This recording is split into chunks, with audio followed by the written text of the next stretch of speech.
असली राजनेता वही होता है जो सही समय पर सही दाव चले, वरना राजनीति के इस बिसात में तो सभी अपने आप को राजा समझते हैं। नमस्कार, स्वागत है आपका अनादि टीवी पर। मैं हूं आपके साथ पारुल। स्पॉटलाइट देख रहे हैं आप। एक वक्त था जब अरुण यादव को एक बड़े कद का नेता कहा जाता था। पूर्व उप मुख्यमंत्री के बेटे, पीसीसी चीफ, केंद्र में मंत्री, 14वीं 15वीं लोकसभा के सदस्य। लेकिन इन दिनों उनके तारे गर्दिश में चल रहे हैं। वो पार्टी के अंदर दबदबा बनाने की कोशिश करते हैं, लेकिन कामयाब नहीं हो पाते। बाबूलाल चौरसिया के समय पर भी उन्होंने ट्वीट कर दबदबा बनाने की कोशिश की थी, और अब एक बार फिर उन्होंने एक और ट्राई मारा है, और ऐसा वो करते भी रहते हैं। लेकिन सवाल ये कि अरुण यादव को आखिर क्यों ये ट्वीट करके बताना पड़ा कि उनके खून में कांग्रेस की विचारधारा का प्रवाह होता है? क्यों उन्हें अपनी तुलना सिंधिया से करके बतानी पड़ रही है? कहीं वो कांग्रेस में अपने आप को सिंधिया कद का नेता तो समझने की गलती नहीं कर रहे? क्योंकि सिंधिया ने तो एक सरकार गिराकर दूसरी बना दी थी, तो सिंधिया का इतना कद था, इतनी हैसियत थी तभी तो ना। लेकिन अरुण यादव को ये कौन सी फहमी हो गई है, जिसके बाद अब देखना होगा कि इसके परिणाम क्या होंगे। क्या वो टिकट पाने में कामयाब होंगे, जिसके लिए ये पूरी कथा रची गई। पुराने ट्वीट उन्होंने डिलीट किए। तो स्पॉटलाइट, क्या अरुण का फॉर्मूला, अरुण का ये दाव जो उनका है या किसी और का, इसी पर चर्चा करेंगे। चर्चा शुरू करें उससे पहले आप ये रिपोर्ट देखिए।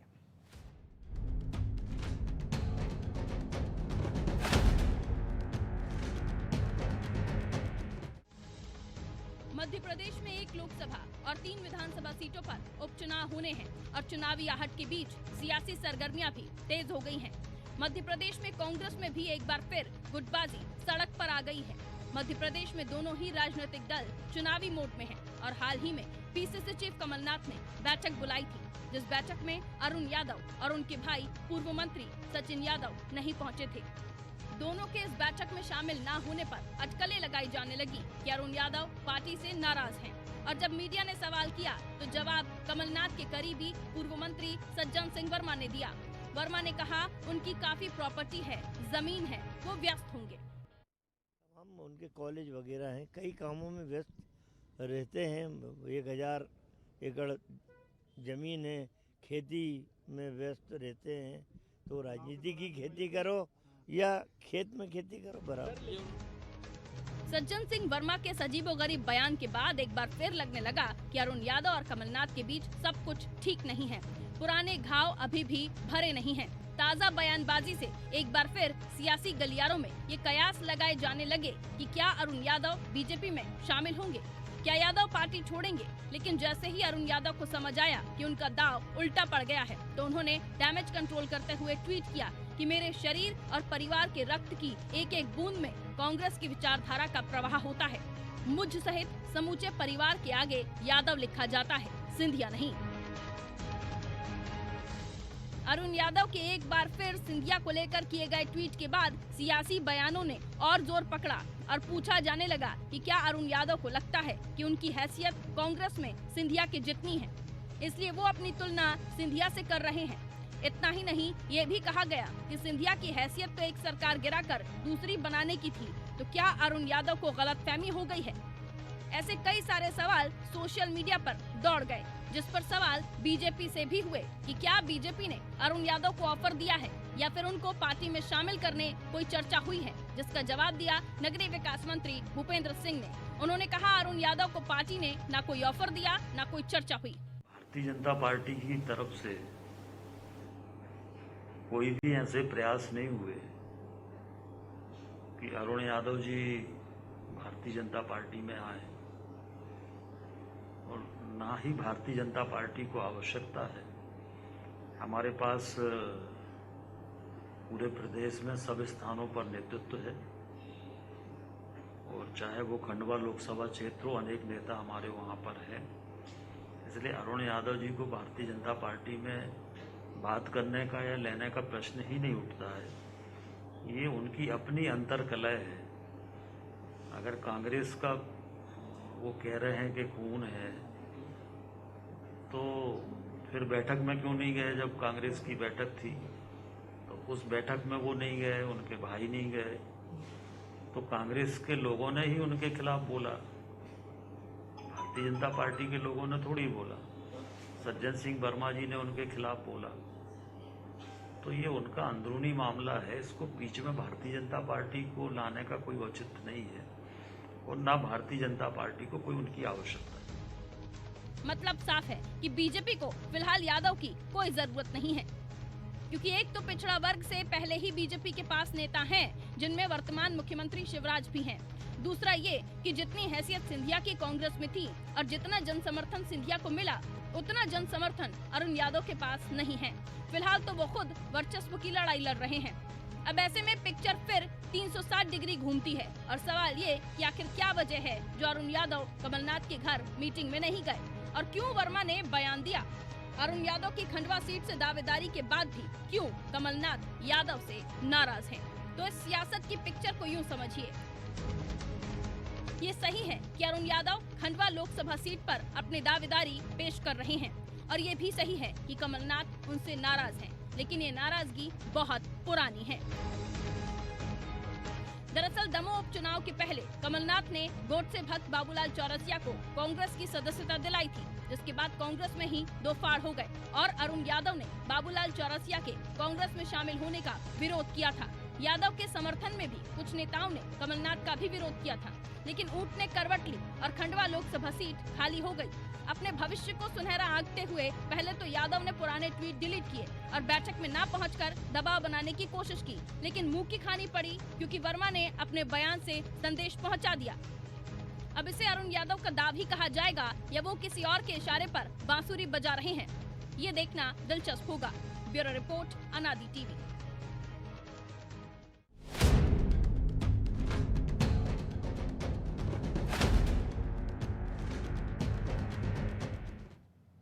तो चलिए चर्चा की शुरुआत करें, लेकिन उससे पहले वो पॉइंट्स, वो सवाल जिन पर स्पॉटलाइट होने वाला है, तो सबसे पहले उन पर नजर डाल लीजिए। क्या सिंधिया बनना चाहते हैं अरुण यादव? सबसे पहले इसी पर नजर होगी, क्योंकि उन्होंने ये बताने की कोशिश तो की है क्यों सिंधिया पर ही होती है उनकी खींच। पुरानी दुश्मनी तो है ही, लेकिन इसके पीछे की वजह कुछ और तो नहीं। टिकट का फॉर्मूला, पुराने ट्वीट डिलीट करो, नए ट्वीट में तारीफ करो। क्या अब इस पर चलेगी सियासत? क्या बैठक में ना पहुंचकर यादव का दांव उल्टा पड़ गया है? बाबूलाल चौरसिया मामले के बाद डैमेज कंट्रोल में अब क्या यादव जुट गए हैं? क्योंकि पहले तो उन्होंने उनके शामिल होने पर बहुत कुछ कह दिया था, लेकिन अब कहानी कुछ और हो गई है और इस कहानी को और भी हम तरीके से समझने की कोशिश करेंगे। मेहमान हमारे साथ जुड़े हुए हैं, आपका परिचय करा देती हूँ। हमारे साथ फिरोज सिद्दीकी जी जुड़े हुए हैं, प्रवक्ता हैं आप कांग्रेस के। बहुत स्वागत करती हूँ फिरोज सिद्दीकी जी आपका। मिलन भार्गव जी हमारे साथ जुड़े हुए हैं, प्रवक्ता हैं आप बीजेपी से। बहुत स्वागत करती हूँ मिलन भार्गव जी आपका। देवश्री माली जी वरिष्ठ पत्रकार है, फोन लाइन पर हमारे साथ जुड़े हुए हैं। देवश्री माली जी आपका भी बहुत स्वागत करती हूँ। सुन पा रहे हैं सर मुझे देवश्री माली जी? जी, आवाज कम आ रही है। देवश्री माली जी, आप कैसे देखते हैं अरुण यादव जी का ट्वीट? उसके बाद उन्हें ये बताना पड़ रहा है कि उनके रगों में कांग्रेस की विचारधारा दौड़ती है। क्यों बार बार उन्हें सिंधिया को बीच में अपने ट्वीट में शामिल करना पड़ता है? और अभी हम देख रहे हैं कि उनके ट्विटर अकाउंट से बाबूलाल चौरसिया मामले में उन्होंने जो लिखा था, गांधी हम शर्मिंदा हैं, वो भी डिलीट हो चुके हैं।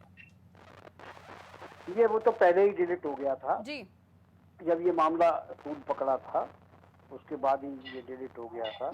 लेकिन ये जो पूरा मामला है, वो मामला तो सूत में कपास जुलाहो में लट्ठम लट जी, ये कहता है।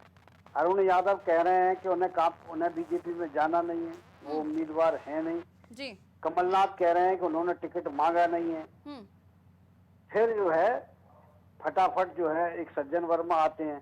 इन्होंने आज तक मतलब ऐसे कहा यही जाता है कि कोई किसी का कट्टर समर्थक होता है तो उससे लोगों का जोड़ने का काम करता है राजनीति में। बिल्कुल। लेकिन सज्जन वर्मा एक ऐसे समर्थक हैं कमलनाथ के जी, जो लोगों को तोड़ने का काम करते हैं। उनका बयान हमेशा ऐसा आता है जैसे कि वो किसी पार्टी के खिलाफ आदमी के लिए दे रहे हों। तो ये ऐसा ही मामला हो गया। भाई भारतीय जनता पार्टी ने कहा नहीं था कि वो भारतीय जनता पार्टी में जा रहे हैं।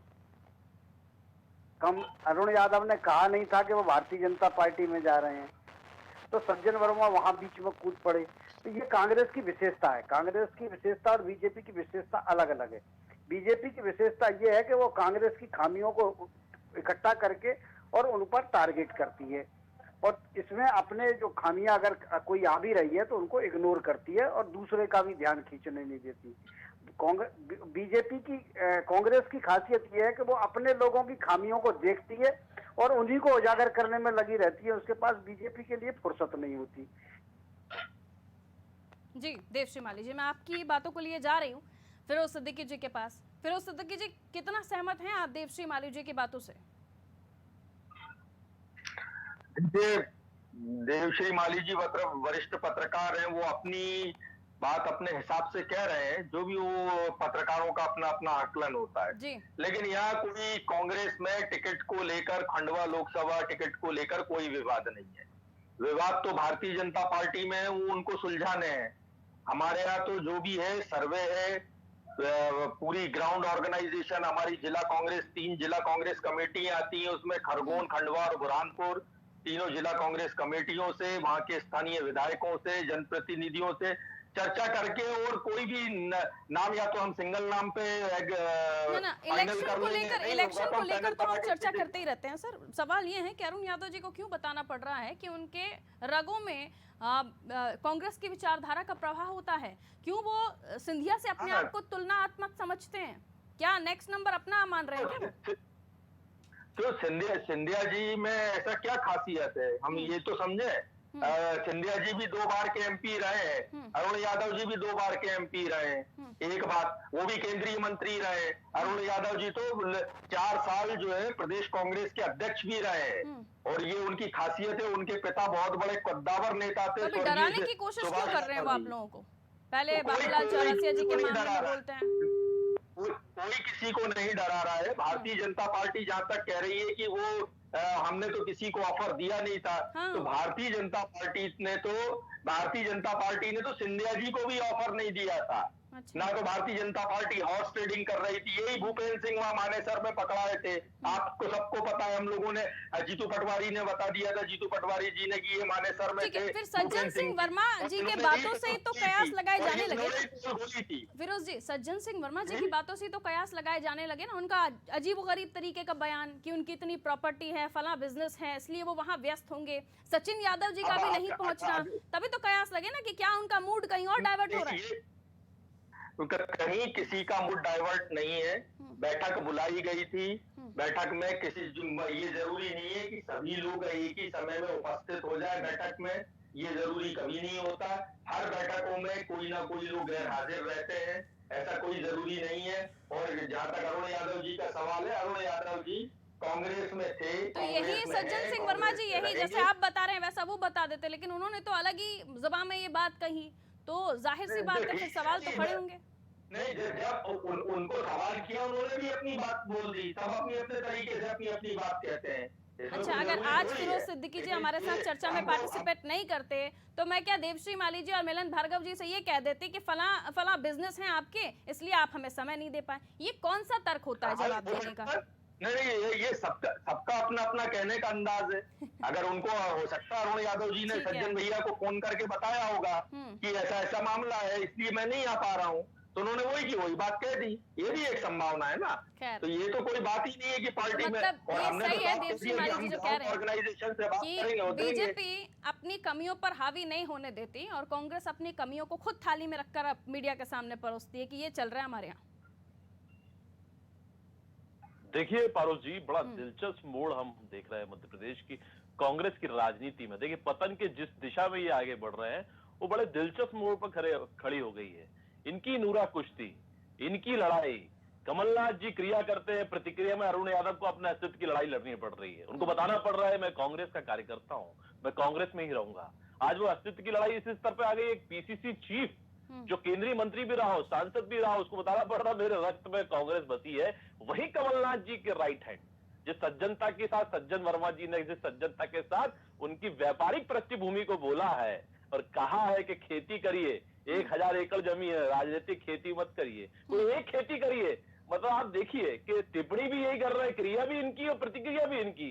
बीच में भारतीय जनता पार्टी कहां से आ गई? देखिए, जिस दिलचस्प मोड़ पर, पतन पर आप खड़े हैं, ये कब्र जो आपकी बन रही है उस पर आखिरी कील तो मुझे लगता है दिग्विजय सिंह जी ठोकेंगे।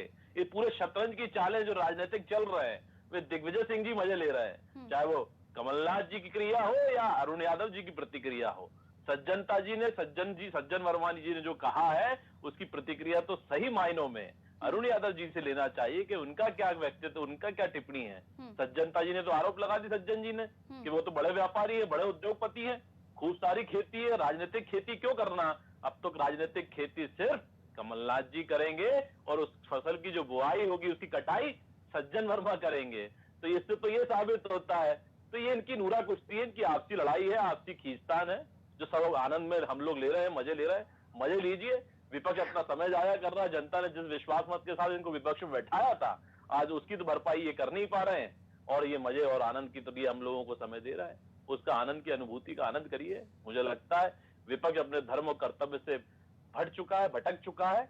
अब इनके पास राजनीतिक रूप से, सैद्धांतिक रूप से विपक्ष की भूमिका में भी रहना मुझे लगता है जरूरी नहीं है। इनको इस्तीफा दे देना चाहिए हर पदों से, और सिर्फ राजनीतिक खेती सज्जन जी के कहने पर वही करनी चाहिए। नहीं तो जाहिर सी बात है, उन्होंने तो हालांकि डिक्लेयर कर दिया कि मेरा बीजेपी में जाने का कोई ऐसा प्लान नहीं है, ना ही आप लोगों की तरफ से कोई ऑफर किया गया है। लेकिन गाहे बगाहे अगर आगे अरुण यादव जी चाहें कि वो भारतीय जनता पार्टी में शामिल हों, तो क्या बीजेपी ओबीसी वर्ग से आने वाले इतने बड़े नेता को टिकट देगी क्या?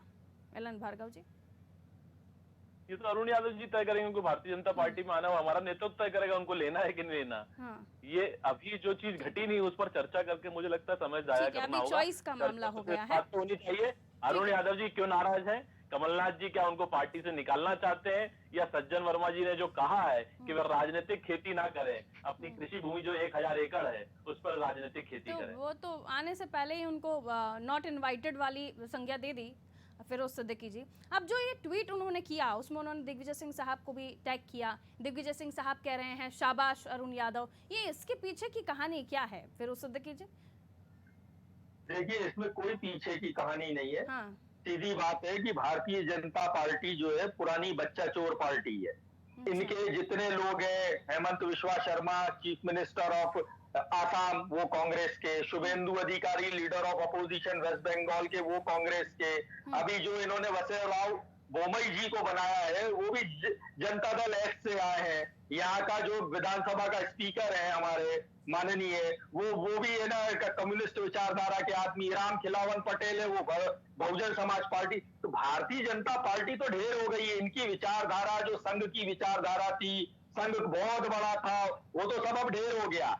अब तो जो बचा है वो बाहर के लोगों को खरीदो, किसी को लालच दो, लालच में ना आए तो सीबीआई दौड़ाओ, ईडी दौड़ाओ, इनकम टैक्स दौड़ाओ, पत्रकार बोल दे तो पत्रकार के पीछे आईटी दौड़ाओ, उसके छापे डलवाओ। तो ये भारतीय जनता पार्टी का काम है। इसलिए उन्होंने ट्वीट किया कि मैं कोई सिंधिया नहीं हूं कि डर जाऊंगा आपकी ईओडब्ल्यू की जांच से, या मैं आपके साथ। सज्जन वर्मा जी सज्जनता के साथ आरोप लगाया, उस पर भी टिप्पणी करिए फिरोज भाई। ठीक है, नहीं लेकिन फिरोज जी ये ठीक है, इसको ही मैं काउंटर लेकर चल रही हूँ कि आपने कहा कि चलिए सिंधिया जी को हम एग्जाम्पल ले लेते हैं, सिंधिया जी के पीछे जांच दौड़ाई वगैरह वगैरह। तो अगर बीजेपी को दिख रहा था कि कोई ऐब है तो इतने सालों से आप लोगों को नहीं दिखा? आप लोग भी तो उस वक्त दौड़ा देते ना, ईमानदारी की परिभाषा बतानी है। देखिए, जो लोग आपके थे तो अच्छे थे, पराये हो गए तो बुरे हो गए। नहीं, अब आप सुन लीजिए, आप सुन तो लीजिए। जो लोग इस सत्ता के लिए हद तक गिर जाए कि जिनके प्रदेश अध्यक्ष प्रभात झा जैसे इतने बड़े कद के नेता जो साइकिल पे चल के जिन्होंने भारतीय जनता पार्टी खड़ी की, हाँ मैं वही उसी पे मैं आप ही के सवाल पे आ रहा हूँ। उन्होंने सिंधिया जी के खिलाफ जांच बिठाई थी, उन्होंने शिकायत की थी ईओडब्ल्यू में, हमने तो बंद नहीं की उसको। लेकिन शिवराज जी ने आते ही जमीनों की जांच बंद कर दी। तो ये भारतीय जनता पार्टी का काम है। ये जो अभी कह रहे हैं ना कि कांग्रेस की मजबूती पर भी मैं सवाल करूंगी, कांग्रेस की मजबूती पर भी मैं सवाल करूंगी। मैं आऊंगी आपके पास, देवश्री माली जी के पास जा रही हूँ। देवश्री माली जी, ये स्ट्रैटेजी आप किस तरह से देखते हैं कि इधर अरुण यादव जी ट्वीट करते हैं? इससे पहले जब बाबूलाल चौरसिया जी के मामले में भी उनका ट्वीट आया था तो सियासी गलियारों में ये सुगबुगाहट थी कि वो भी प्लान थोड़ा सा दिग्विजय सिंह जी का ही था। उसके बाद अब ये ट्वीट सामने आया जिसमें वो रीट्वीट कर रहे हैं और उस ट्वीट के लिए उनको शाबाशी दे रहे हैं। देवश्री माली जी, देखिए दोनों बातें हैं जी। जो चौरसिया का मामला था वो ग्वालियर से जुड़ा हुआ था, और मुझे लगता है कि वो इतने बड़े नेता चौरसिया थे नहीं, बिल्कुल, कि जिसकी जो है अरुण यादव या दिग्विजय सिंह या कमलनाथ जैसे लोगों को उसमें कुछ इन्वॉल्व होने की जरूरत थी। चौरसिया पुराने कांग्रेस के नेता थे, कांग्रेस से पार्षद रह चुके थे, और फिर वो उनको टिकट नहीं मिला तो हिंदू महासभा में चले गए और लौट के भी वापस कांग्रेस में आ गए थे। इस चीज को हाइप क्यों मिली? हाइप इसलिए मिली कि वो इतना छोटा सा नेता कार्यकर्ता, उसको डायरेक्ट कमलनाथ के सामने जो है कांग्रेस में शामिल कराया गया। तो निश्चित तौर पर इस पर मीडिया का ध्यान गया। अगर ये ग्वालियर में शामिल हो जाते तो ये खबर ही नहीं बनती। बिल्कुल। तो है ना, तो मीडिया का ध्यान गया, तो मीडिया में चल रही खबरों के आधार पर ही मुझे लगता है, बजाय जमीनी हकीकत को समझे बगैर उन्होंने, अरुण यादव ने उस पर कोई ट्वीट किया। ये तो पता ही है कि कांग्रेस में अंदर क्या चल रहा है। वो हमारे यहाँ कहते हैं कि कहते 5 कनौजिया 6 हुक्का, फिर भी मची है धुक्कम धुक्का। तो कांग्रेस की तो ये स्थिति है ही कि 5 अगर आदमी है तो 6 गुट हैं, तो आपस में ये तो सब कुछ चलता ही रहता है। आपने खुद ही अभी हमने सज्जन वर्मा साहब का एकदम सज्जनता से भरा बयान सुना ही था। तो ये जो स्ट्रेटेजी है वो जी देवश्री माली जी, ऑडियो डिस्कनेक्ट हुआ है शायद देवश्री माली जी का। मैं लौटूंगी देवश्री माली जी आपके पास। दरअसल परेशानी इस वजह से है फिरोज सिद्दीकी जी, क्योंकि कांग्रेस को जिन मुद्दों को बाहर लेकर आना चाहिए उन मुद्दों को बाहर लेकर आना तो बात की बात है, लेकिन पहले कांग्रेस के अंदर ही प्रॉब्लम्स हैं जिन्हें सॉल्व करने की बहुत ज़्यादा ज़रूरत है। क्या इस पर आला कमान की नज़रें नहीं है? कमलनाथ जी आगे फाइट करने का सोच रहे हैं, लेकिन जब अंदर की प्रॉब्लम सॉर्ट आउट नहीं होंगी तो फाइट मजबूत कैसे होगी? यानी अंदर ही जो सैनिक हैं वही आपस में लड़े जा रहे हैं, तो आगे सेनापति लड़ाई को कैसे कामयाबी देगा? कांग्रेस में हमेशा अपनी बात कहने की आजादी रही है सबको। अपनी बात मैं अपनी बात खुल के कह सकता हूँ। कोई भी कार्यकर्ता है वो अपनी बात खुल के कह सकता है। जहां तक सवाल है कि अब भारतीय जनता पार्टी कह रही है कि हम विपक्ष नहीं है, अरे भाई आप तो खरीदी हुई सरकार चला रहे हैं, नंबर 1। नंबर 2, अभी 17,000 से हमने आपको हराया और आपकी पार्टी कैसी त्रिभिन्ना और छिन्न छिन्न हुई वो भी हमको पता है। और अभी भी ये पृथ्वीपुर से जो कैंडिडेट ला रहा है वो भी सपा के आदमी को ज्वाइन कराया है, जो पिछली बार सपा जो थी वो 2nd नंबर पे थी, तो समाजवादी पार्टी के आदमी को ये टिकट दे रहा है। तो भारतीय जनता पार्टी में ज्यादा तकलीफें हैं, कांग्रेस में कहीं कोई तकलीफ नहीं। हमको किस किस को टिकट देना है, हमारे सर्वे चल रहे हैं, हमारी जिला कांग्रेस कमेटियों से बात चल रही है, सब अपनी अपनी बात कह के, और हम उसके बाद पैनल बना के चुनाव लड़ लेंगे। अब जिन सिंधिया जी की ये बात कर रहे हैं तो ये भी लड़े चुनाव और हम भी लड़े।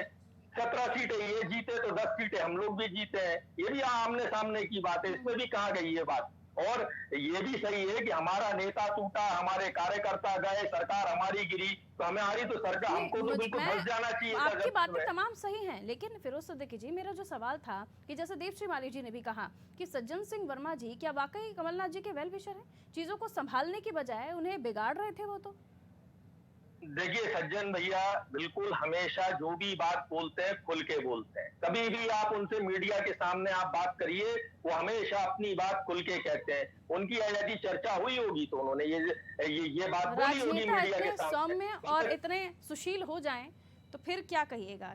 खैर चलिए, मिलन भार्गव जी, सज्जन जी बड़े सज्जन हैं लेकिन असल में राजनेता भी हैं। मिलन भार्गव जी, सवाल ये है कि इनकी परेशानियों में आप लोगों को इतना इंटरेस्ट क्यों है?